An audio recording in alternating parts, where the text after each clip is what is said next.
Good evening student. आज आपका topic जो है वो बहुत ही इंपॉर्टेंट टॉपिक है। टॉपिक क्या है? Zero of a polynomial. Zero of a polynomial. Zero का नाम सुनते ही आपके माइंड में आया होगा कि नंबर सिस्टम वाला जीरो।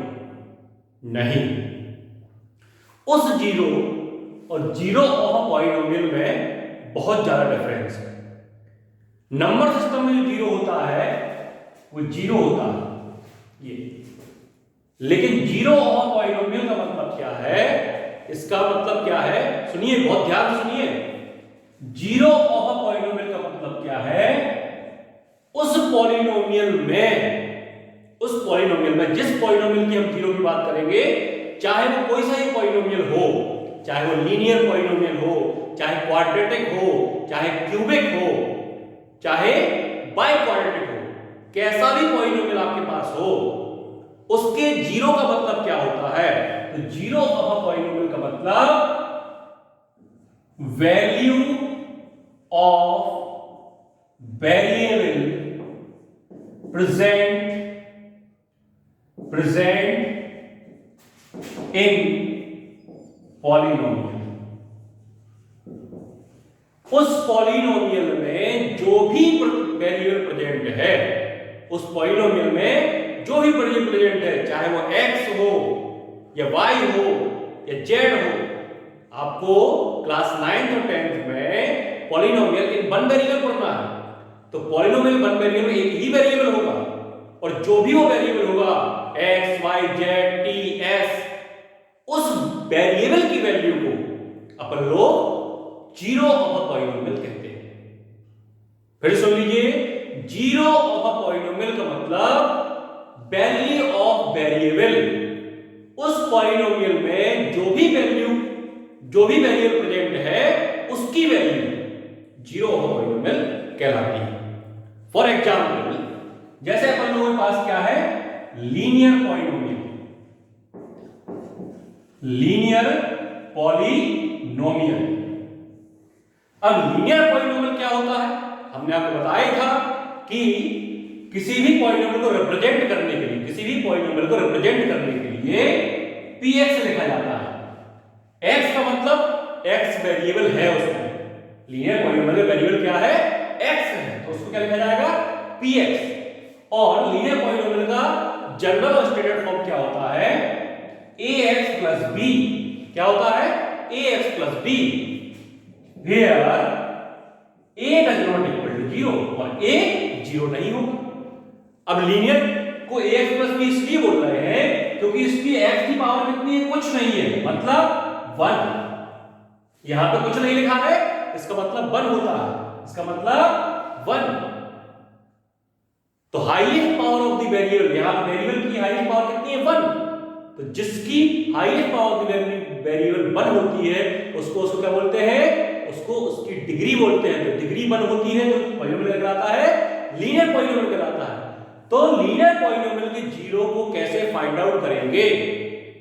लीनियर ही नहीं, कोई सा भी पॉलिनोमियल आपके पास हो, किसी भी पॉलिनोमियल को के जीरो को कैसे फाइंड आउट करेंगे?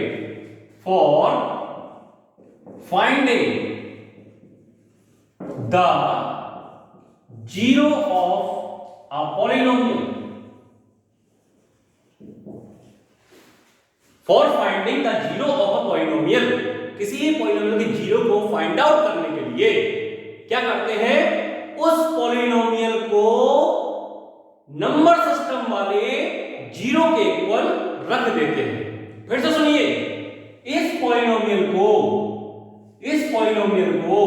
मतलब px को जीरो फाइंड आउट करने के लिए, इसका जीरो फाइंड आउट करने के लिए नंबर सिस्टम वाले जीरो के इक्वल रख देते हैं।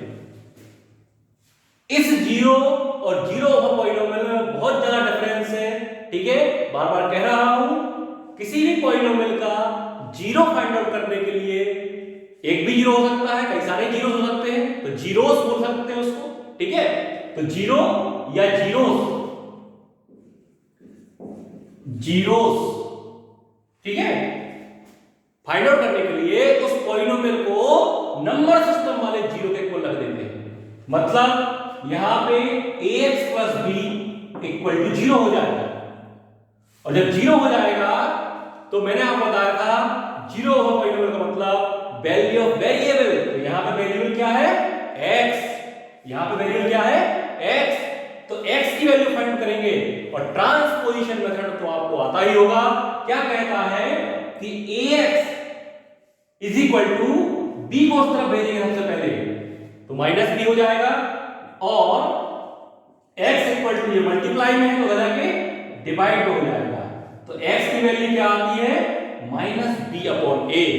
अगर इसको अपन लोग लैंग्वेज में लिखें तो minus coefficient coefficient of b क्या है? कोएफिशिएंट है। किसका कोएफिशिएंट है? नहीं, ये कोएफिशिएंट नहीं है। b क्या है? कांस्टेंट टर्म है। क्या है? Constant term. इस पॉलिनोमियल में b क्या है? कांस्टेंट टर्म है। कोएफिशिएंट और कांस्टेंट टर्म में अंतर आप समझिए।